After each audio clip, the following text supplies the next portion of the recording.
आप सभी का आज के इस वीडियो में स्वागत है। जैसा कि हमने लास्ट वीडियो में बात की थी, विश्व पर्यावरण दिवस क्या होता है, ये क्यों मनाया जाता है, इसे मनाने का उद्देश्य क्या है और इस साल की थीम क्या है, और बात की थी पर्यावरण के प्रति लोगों में जागरूकता क्यों जरूरी है।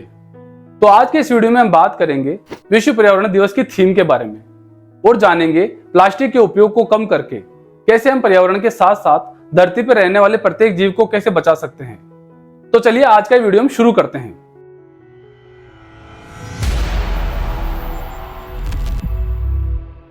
वर्तमान में प्लास्टिक पोल्यूशन एक वैश्विक समस्या बन गई है जो प्रत्येक देश के लिए बहुत ही ज्यादा चिंता का विषय है।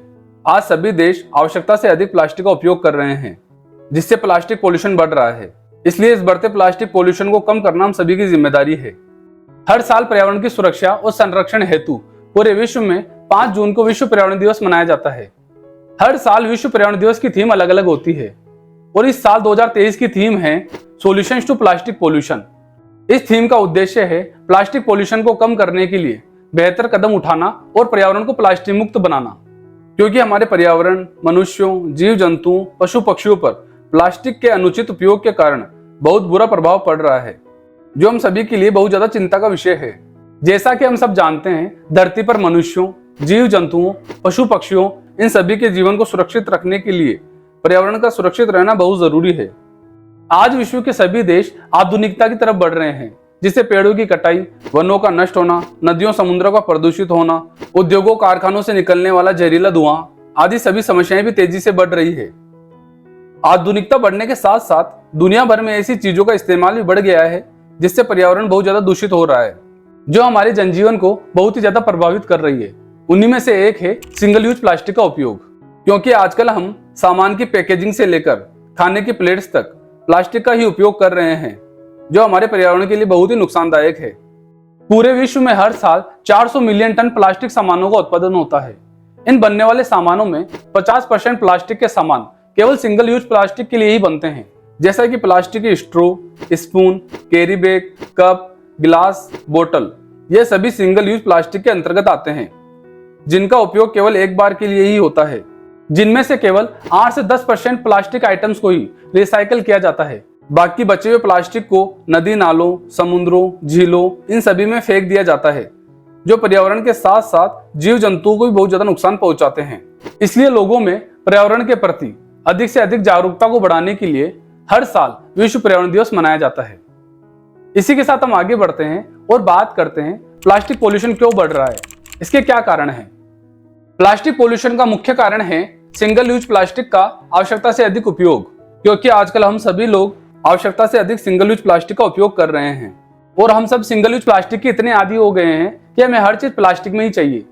यहाँ तक कि हमें बाजार से कोई सामान भी लाना होता है तो हम घर पर बने कपड़े का बैग ले जाने के बजाय उस सामान को प्लास्टिक की थैलियों में लाते हैं और उस प्लास्टिक कचरे को डस्टबिन में डालने के बजाय जागरूकता की कमी या लापरवाही के कारण उस कचरे को इधर उधर फेंक देते हैं या अनुचित तरीके से उसका उपयोग करते हैं, जिससे बहुत ज्यादा गंदगी फैलती है और जीव जंतु, पशु पक्षी उन्हें खाकर बीमार होते हैं।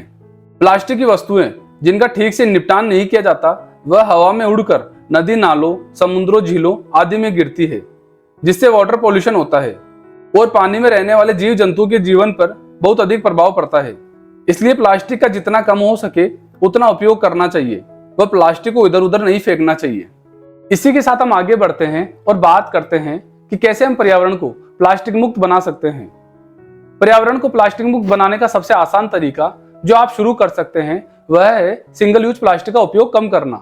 सिंगल यूज प्लास्टिक में प्लास्टिक के बैग, पानी की बोतल, स्ट्रॉ, कप और कोई भी अन्य प्लास्टिक आइटम शामिल हैं, जिनका एक बार उपयोग किया जाता है और उन्हें फेंक दिया जाता है। इनको रिसाइकल करना बहुत मुश्किल होता है और ये पर्यावरण को बहुत ज्यादा नुकसान पहुंचाते हैं। इसलिए जितना हो सके इनका उपयोग कम से कम करना चाहिए। हमारे पर्यावरण के लिए प्लास्टिक कितना हानिकारक है, इससे पर्यावरण को कितना नुकसान पहुंचता है और कितनी प्रकार की बीमारियां उत्पन्न होती है और प्लास्टिक को जलाने से कितना प्रदूषण फैलता है, इन सभी खतरों के बारे में लोगों को बताएं, जिससे उनमें जागरूकता बढ़ सके और वह ऐसा कोई कार्य ना करें जिससे पर्यावरण को नुकसान हो, क्योंकि किसी भी समस्या का एकमात्र समाधान है जितना हो सके लोगों में जागरूकता को बढ़ाना। प्लास्टिक पोल्यूशन को कम करने के लिए रिसाइकलिंग करना एक प्रभावी तरीका है, लेकिन ठीक से रिसाइकल करना बहुत महत्वपूर्ण है। इसलिए जिन आइटम्स को रिसाइकिल किया जा सकता है उन्हें रिसाइकिल बिन में डालें और ध्यान रखें सभी प्रकार के प्लास्टिक रिसाइकिल योग्य नहीं होते हैं। लोगों को हर दिन अधिक से अधिक पानी पीने की सलाह दी जाती है, इसलिए जो लोग दिन भर बाहर रहते हैं वह प्लास्टिक से बनी पानी की बोतलों का उपयोग करके खुद को हाइड्रेट रखते हैं, जो उपयोग के बाद कूड़ेदान में फेंक दी जाती है। ऐसा हमें कभी भी नहीं करना चाहिए। इसलिए जब भी कभी आप बाहर जाएं तो अपने साथ एक पानी की बोतल अवश्य रखें। बायोडिग्रेडेबल प्लास्टिक पर्यावरण को नुकसान कम पहुंचाती है, इसलिए सरकारों और उद्योगों को बायोडिग्रेडेबल प्लास्टिक के उपयोग को बढ़ावा देना चाहिए और साथ ही उद्योगों और सरकारों को नए नए विकल्प देखने चाहिए जो प्लास्टिक की जगह ले सकें, जैसे कागज, बांस, पौधे आधारित सामग्री। इन नए नए विकल्पों को ढूंढने के लिए उद्योगों और सरकारों को रिसर्च और डेवलपमेंट में जितना हो सके उतना निवेश करना चाहिए, जिससे प्लास्टिक के उपयोग में कमी आए और पर्यावरण को कोई नुकसान भी ना हो। इसी के साथ आज का ये वीडियो में यही समाप्त करते हैं। उम्मीद करता हूँ आज का ये वीडियो आपको अच्छा लगा होगा। अगर ये वीडियो अच्छा लगा तो इसे लाइक करें और अधिक से अधिक शेयर करें। साथ ही हमारे YouTube चैनल शील टॉक्स को फॉलो करें और बेल आइकन को दबाएं। धन्यवाद।